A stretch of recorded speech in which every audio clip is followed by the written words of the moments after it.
Good morning, everybody. My name is Lilian Raven, and today I wanted to talk to you about casting out demons.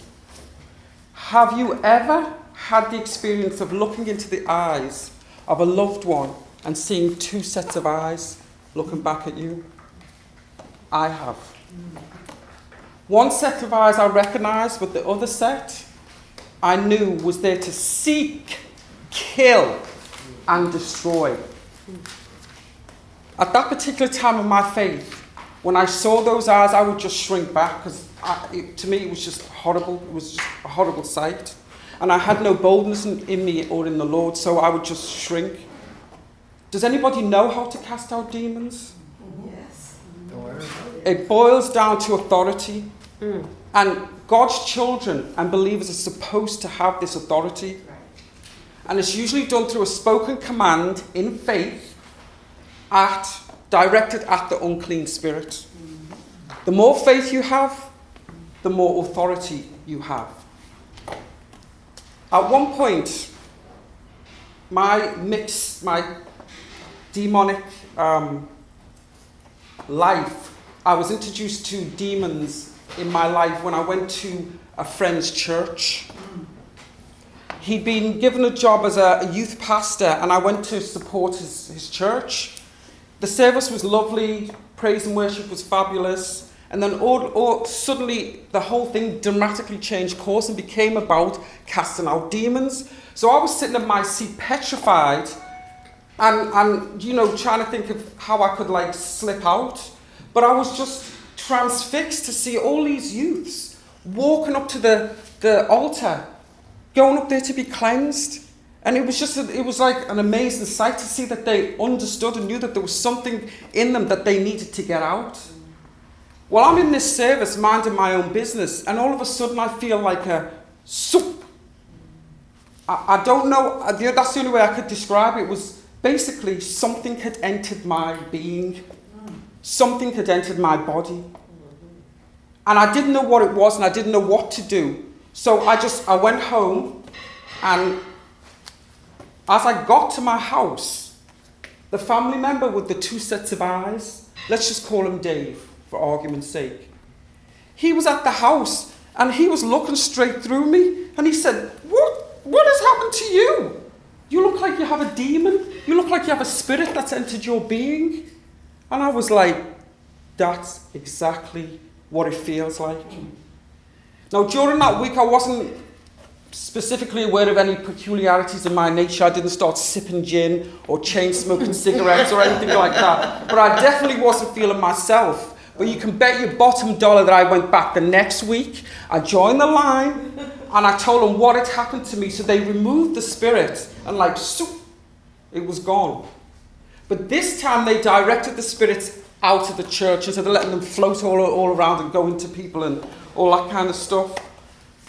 But I can honestly say I never went back there again. So that friendship, I'll talk to you from a distance. Now, this family member, Dave, had been diagnosed as being bipolar. And I've been reading this book, a guy called Chris Vallotton, in the basic training for prophecy. He said on page 46 that people that were diagnosed with bipolar may be experiencing a powerful level of discernment, but just don't know how to use the gift properly. So Dave probably could see, maybe could see, I don't know, because he was diagnosed as bipolar. Maybe he was more prophetic than ill.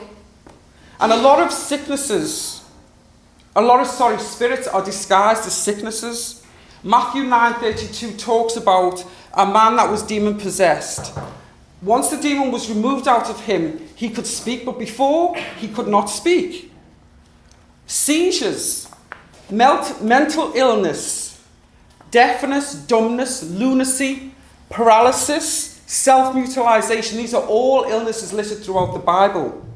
And these are spirits that take over the human body and cause the individual to not be of themselves. It makes me wonder, how many people in this world are wrongly diagnosed?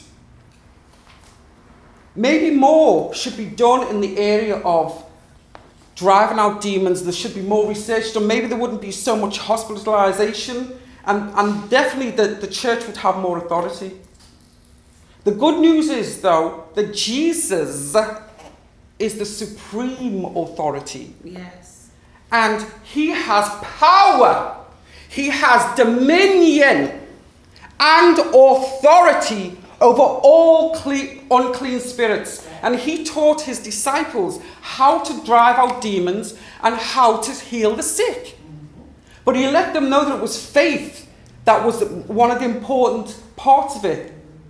Demons also recognized Jesus. They called him by name. And when people found out that Jesus was called out by the demons, they started to confess the sins and burn their income-producing activities.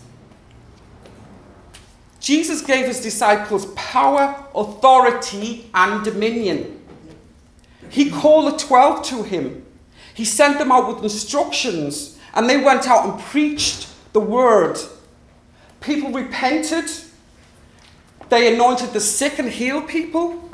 And that same power, dominion, and authority is available to us today. What's happened to that ministry? Why is it so underserved? Jesus commissioned us to go out into the world and preach the gospel to all creation. But part of that commission was to heal the sick and cast out demons. And then actually, after he gave us that commission, he went up into heaven and is seated at the right hand of the Father.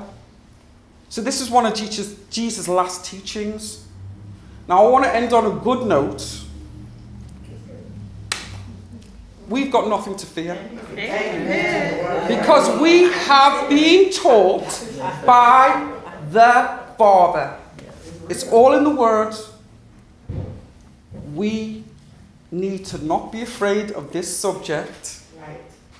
It is horrible, but then there's going to be so many blessings that can come out of it.